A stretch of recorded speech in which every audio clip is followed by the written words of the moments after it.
Ooh. Hi guys. Happy little day today.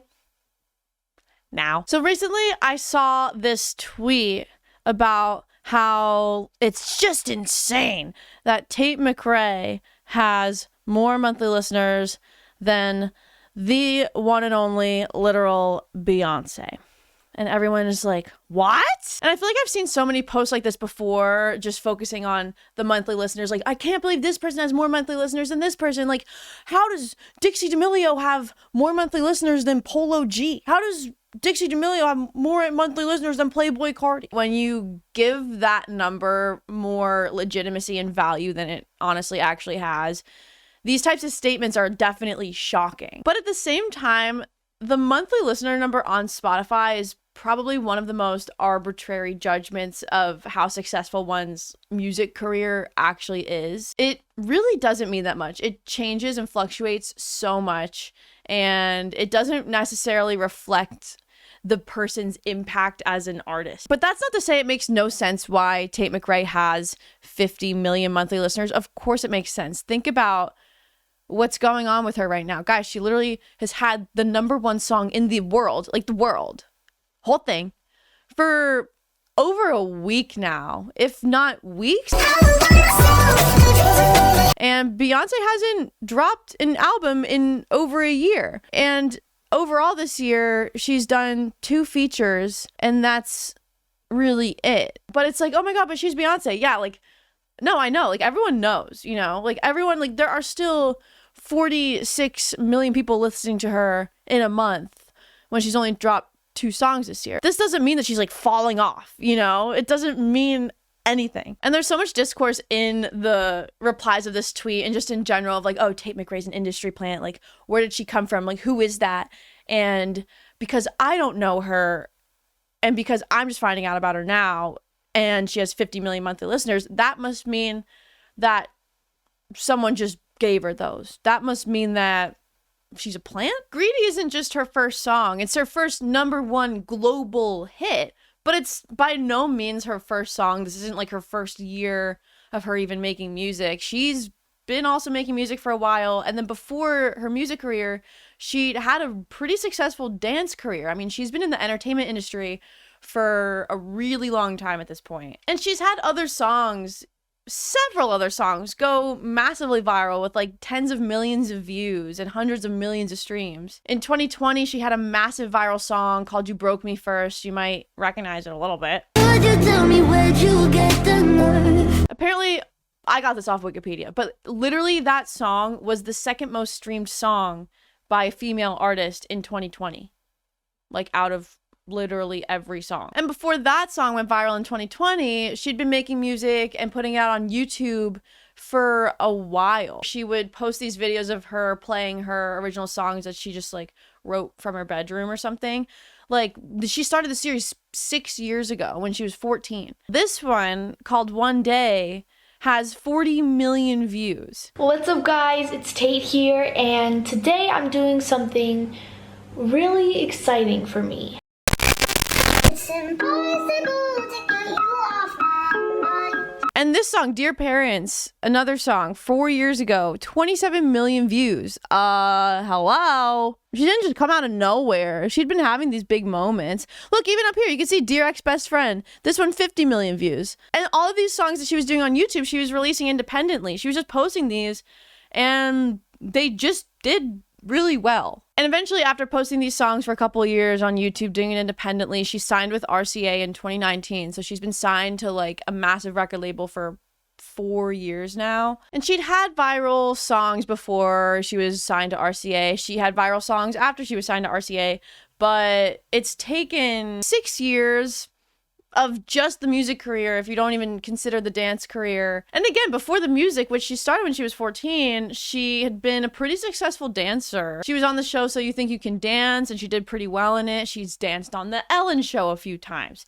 And from what I found online, her parents didn't necessarily nepotism her into the music industry, especially either. You know, her dad's a lawyer and her mom is a dance coach. She has like a dance school, from what I found. I mean, I don't know these people, but it just seems like, yeah, she comes from a wealthy family, but that doesn't make her a plant. Personally, I actually didn't hear of Tate McRae until I saw Olivia Rodrigo post with her when they were doing like behind the scenes content for the Bad Idea Right music video. I saw like this video of them all doing this dance. And I also saw this Instagram post when the song came out, and I was like flipping through the pictures and she tagged all the people, and I was like, oh, like I wonder who these people are, you know? So I just like clicked on them. And one of the people I clicked on was Tate McRae. At the time, this was like her most recent post, and it was just her teasing the song. And I heard the song and I was like, oh, this is so sick. So then I followed her because I wanted to keep up with her and find out when the song came out. And I wouldn't be surprised if a bunch of people probably also found her this way. I don't know. So yeah, I mean, when it comes to Tate McRae, she didn't just like spawn with 50 million monthly listeners and no one knew who she was before like a couple months ago. And if we go back to the whole like, I can't believe Dixie D'Amelio has more listeners than, yeah, dude, when she had 9 million monthly listeners, she was in the peak of her sort of TikTok relevance. It was like peak 2020. She had just dropped Be Happy, which was like the biggest, like one of the biggest memed songs of that year. Nice. Sometimes I don't wanna be happy. And her sister is the most famous TikToker in the world. And I think a lot of it has to do with TikTok. I mean, it was massive on TikTok, whether people were enjoying it or making fun of it. People were like using that song a lot on TikTok in a time where TikTok drove like so many streams if it went viral. And still now it's completely relevant when it comes to people promoting their music. I mean, Tate McRae posts a lot on TikTok too to promote her music. And if you look at Dixie's page now, she went from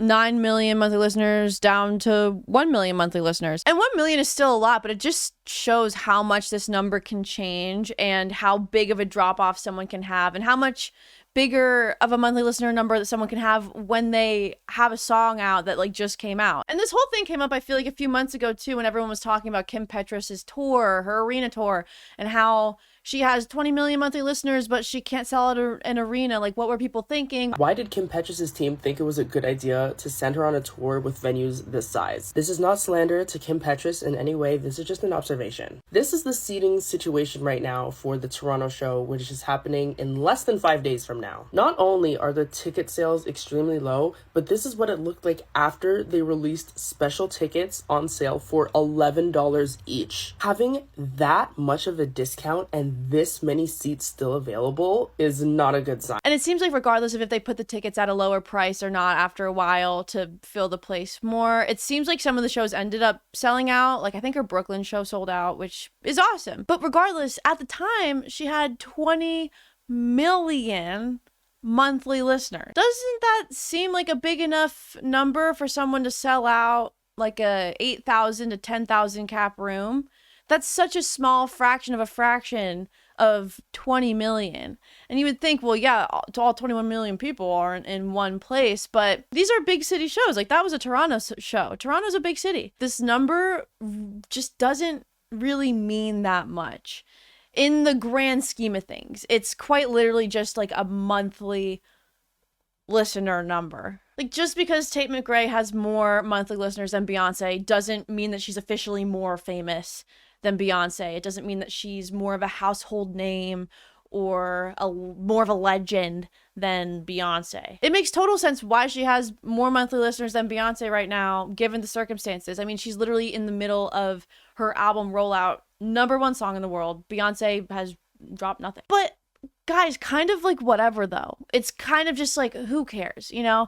Why are we pitting these two successful female artists against each other? For what reason? I feel like this type of stuff just makes people hate on the artist that has the more monthly listeners for no real good reason. Like making it seem like as if Tate McRae is some random stranger who's suddenly more famous than Beyonce, when that's literally just not the case. Even in the whole Dixie D'Amelio scenario, it's like, yeah, it's kind of unbelievable that a song like Be Happy, where Dixie D'Amelio's music career quite literally did come out of nowhere. You know, that is her debut single, and that song was such a big splash, whether ironic or not, that she had more monthly listeners than Playboi Carti, than Polo G. I get it. Like, it's kind of funny, yeah, but at the same time, it makes total sense. The song was huge on TikTok. because people either enjoyed it or were making fun of it. Her sister is quite literally Charli D'Amelio, also promoting the song in peak of 2020. Like, summer of 2020. The peak of their relevance on TikTok. Dixie D'Amelio isn't more of an established musician than Playboi Carti. Dixie D'Amelio isn't selling out the same size venues that Playboi Carti is. You know what I mean? Like, it's just, it doesn't mean anything. And I also wanted to talk about this because as an independent artist myself, I feel like I used to get so caught up in my monthly listener number. Still to this day, like, when I see it drop, it kind of puts a little pit in my stomach a little bit. Like, oh my God, am I falling off? Am I done? Like, do people not care anymore? But in reality, it's like, well, I literally haven't dropped anything in 6 months. Yeah, the number's going to go down. And one of my biggest goals as an artist used to be that I really wanted to get to 1 million monthly listeners. Once I got there, then I'll be a legitimate artist, super serious artist. But at the end of the day, like, it just doesn't matter. There are more important goals, I feel like, to strive for as an artist than reaching a certain number of monthly listeners on your Spotify because it looks cool. So yeah, that's just something I've been thinking about. Just saw that and thought about it in the head. Wanted to talk about it with you guys. And also, literally no hate to anyone, any artist I mentioned in this video. No slander to anyone. None of it. I'm just talking my crap. What do you think of all this crap, guys? So thanks for watching. If you like this video, give it a little like and subscribe to my channel. I upload 2 to 3 times a week. I'm thinking, what if, I'm over here, like, what if I uploaded 2 times a week on YouTube and just started posting on TikTok more? Sometimes there's things I want to talk about, but I don't think they are worth making a whole YouTube video about it. Like, I could probably only talk about it for like 2 minutes or something instead of like 20 minutes or something. So check out my TikTok. It's fun over there. And I also make music under the name Dev Lemons. Check it out. It would mean a lot to me. I'm going to start gearing up to drop a lot more music next year, at the top of next year. It's going to be crazy. I'm going to be dropping my just craziest stuff yet. Just crazy. So again, thanks for watching. Thanks for listening. And you know what? Thanks for looking. I don't know. Smelling? No. Seeing. I don't have any jokes today. I don't have any jokes. I'm not funny today. Okay? Bye, guys.